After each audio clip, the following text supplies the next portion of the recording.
Hi, I'm Miriam Joy and welcome to my studio. We're doing another tips and technique video for you today. Little short videos on how to do certain things. I get asked a lot of times how I prep my black and white gourds, and I only have one certain way that I do the black and white gourds. If you take a look at the hummingbird gourd, especially in here, you'll notice that there are spots and it's not all one solid color. I'll also take you around to the bottom. I think you can see that as well. It's not a nice even color, and this happened to be leather dye. And when I'm working with any of the inks, because you're working with such a dark color, I don't like to use the inks or anything like that. I only will use acrylic paint, black acrylic paint. It really doesn't matter what brand it is. There are nicer ones that are thicker. If you have that, that's fine. Otherwise, I just pick up a big bottle because I go through a lot of black at Walmart in their craft section, and it's the cheapest. It's $2.50 some cents for this big bottle, and it goes a long way.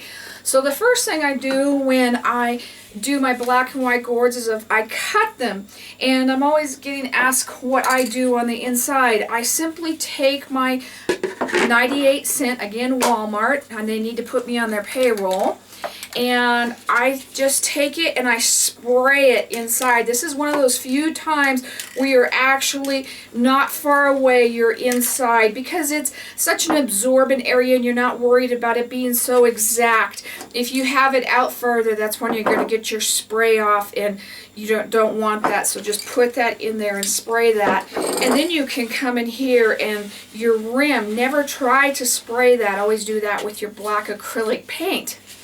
And at this point in time, I take my black gourd, and excuse me, it wouldn't be black yet.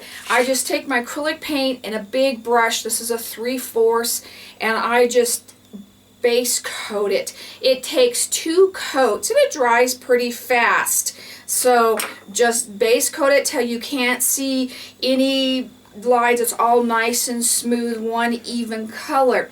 And then the next thing that I do, which is a little bit different than some of my classes, I come in with my, and it can be satin or gloss, it doesn't matter. If you have a lot of humidity, you probably want to use the gloss. Come in and varnish it with one nice even light coat. You don't want this real heavy, but this keeps it nice and clean while you're working on it. It also helps remove the charcoal lines a little bit easier. They're a little bit easier to remove when you do that. So that's another benefit to that. So then when you're working on your gourd, after you've done that with the white paint, you'll have some areas that you need to touch up. What you'll simply do is, once you've cleaned them, I'm trying to find a little example. I had one earlier and I've moved the gourd since then. You'll just take your little paintbrush and come in and clean those areas. Just make those nice and neat. And anything that you need to touch up or clean up, your white little dots like those, you can either remove those with your hobby knife, or you can come in and just remove them with your, or cover over them with your paint. But just clean your design up nice and even. And to get into those tighter parts, you can also use your liner brush as well to get in those areas. Now it's going to look kind of funny because you've kind of got a smooth area and now you've got a flat area, and you're going to think that this is going to show up, but when we get done with it, it's amazing it doesn't. We'll show you that little tip in just a second. Now we're going to come in. Now this is the one time that I tell my students that they can cheat a little bit on the tails, and they'll say, well, this tail isn't long enough. You can come in with your liner and just add that tail just a little bit longer, or clean your white up a little bit, because it happens to match your Crayola color. You can get away with it doing this process. That's the only time that you should really do something like that, but especially if you're working with the birds and you want to bring those tail feathers down just a little bit further, like in areas in here or up here where you want to just bring those down just a little bit longer to get them in there. I'm not being as exact as I should, but you can lengthen them up. And your beak, you could bring the beaks out a little bit further and just clean it up so it's just a little bit crisp and nicer. So once you've touched your black gourd up, you've completed your design and you've fixed it with the acrylic paint, both the black and the white, then go ahead and varnish it again.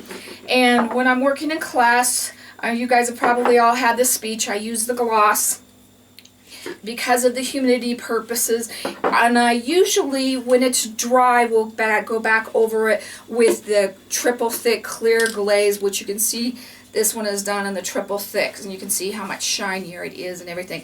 This gives it a real nice protective color and just makes it a little bit more easy.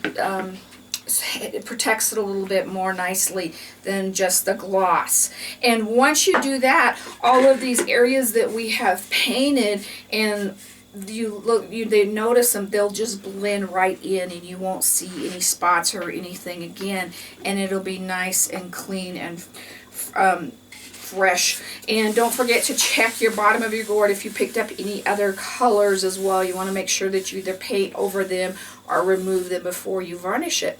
And that is how I prep my black and white gourds and finish them after I get the design on. If you have any questions about this process, please email me at art@miriamjoy.com. And also on my web page at miriamjoy.com, there is any of the tools that we use or the products that you may need. And there's also the Facebook link, which we post a new picture up on Facebook, and you don't have to be a member. And then the YouTube, which is part of this series. And there's a lot more of them, and keep checking because we keep trying to do more of these for you. So thank you for joining me today, and God bless.